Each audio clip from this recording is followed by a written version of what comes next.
ನಾವು ಈಗ ಇದಾದ್ಮೇಲೆ ಇಲ್ಲಿ ನಾಮಿನೇಷನ್ ಹಾಕಿದ ಮೇಲೆ ಬಾಗಲಕೋಟೆಗೆ ಹೋಗ್ತಾ ಇದ್ದೀವಿ. ನಾನು DK ಶಿವಕುಮಾರ್ ಅವರು ಮತ್ತೆ ನಮ್ಮ ಗೋಪಿನಾಥ್ ಅವರು, ಜನರಲ್ ಸೆಕ್ರೆಟರಿ AICC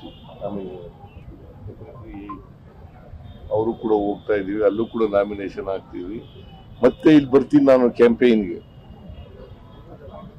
ಕ್ಯಾಂಪೇನ್ ಮಾಡಲಿಕ್ಕೆ, ಚುನಾವಣಾ ಪ್ರಚಾರ ಮಾಡಲಿಕ್ಕೆ. ಮೋಸ್ಟ್ ಲೈಕ್ಲಿ 1ನೇ ತಾರೀಕು 2ನೇ ತಾರೀಕು ಬರ್ತೀನಿ.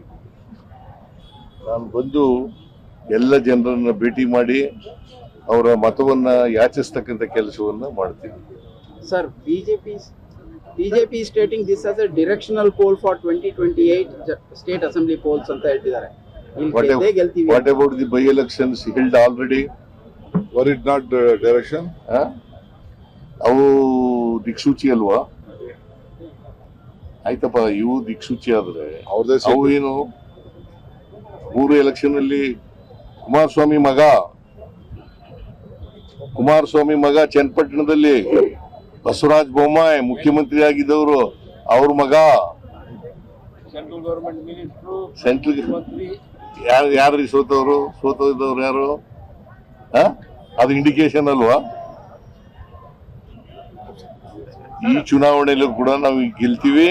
ಅವ್ರ ಪ್ರಕಾರನೇ it is an indication. In 2028 assembly elections, we are going to win 2028 assembly elections also. Sir, third generation family ticket ಕೊಟ್ಟಿದ್ದೀರಾ, ನೀವು ಫ್ಯಾಮಿಲಿ ಪಾಲಿಟಿಕ್ಸ್ ಅಪೋಸ್ ಮಾಡ್ಕೊಂತಾನೆ ಬಂದವರು. So what is your reaction? Are you not encouraging family politics? No, we are not encouraging family politics. ಯಾರು ಗೆಲ್ತಾರೆ, ಯಾರು ಸರ್ವಸಮ್ಮತವಾದಂತ ಅಭ್ಯರ್ಥಿ, ಯಾರು ಕಾರ್ಯಕರ್ತರೆಲ್ಲ ಹೇಳ್ತಾರೆ, ಅವ್ರನ್ನ ಅಭ್ಯರ್ಥಿಯನ್ನಾಗಿ ಮಾಡ್ತೀವಿ. Thank you. ಸರ್, ಜಮೀರ್ ಪಸಂಕೇತ ತಲೆ ಕೆಡ್ಸ್ಕೊಬೇಡ, ಬಂಡಾಯ ಅಭ್ಯರ್ಥಿ ಇವತ್ತು ನಾಮಿನೇಷನ್ ಎಲ್ಲ ಇರ್ತಾರೆ. ಅವ್ರಿಗೂ ಸಮಾಧಾನ ಮಾಡ್ತೀವಿ ನಾವು.